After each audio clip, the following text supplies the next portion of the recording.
ल आज हामी पार्ट 2 में जाने हैन ज्योमेट्री को क्लास 9 ट्रायंगल चैप्टरबाट। ल क्वेश्चन छ ट्रायंगल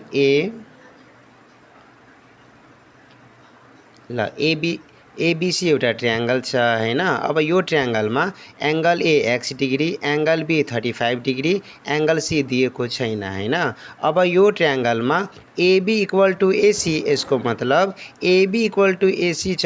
यसको मतलब यो आइसोलेस ट्रायंगल छ। कुन ट्रायंगल छ? आइसोलेस ट्रायंगल हैन। अब आइसोलेस ट्रायंगल में AB यो साइड इक्वल हुन्छ भने बेस एंगल R पनि इक्वल हुन्छ। Base angle R always equal. यसको मतलब यो AB एंड AC इक्वल छ भने बेस एंगल कुन कुन छ यसमा?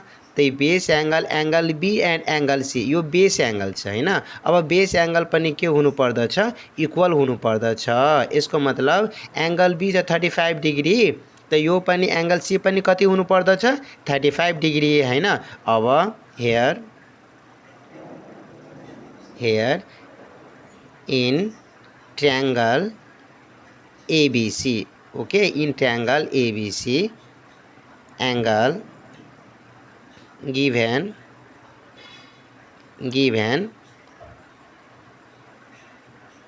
AB equal to BC, then angle B equal to angle C, angle C being base angle are equal. Base angles are equal. ल एंगल बी कति डिग्री छ? 35 degree equal to angle C, तो therefore angle C equal to कति degree?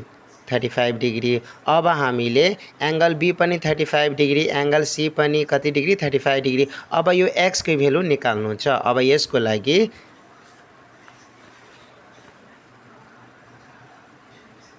Now angle A plus angle B plus angle C equal to हैन, यो जुन triangle छ त angle A, angle B and angle C हैन। Sum of angles of a triangle is 180 degree. It means angle A plus angle B plus angle C equal to kati degree? 180 degree. Sum of angle of a triangle. ल त्यसपछि अब angle A कति degree छ? x, angle B कति छ? 35, angle C 35 equal to 180 degree OR और x plus add करने 180 degree OR और x equal to 180 degree minus 70 degree हैन।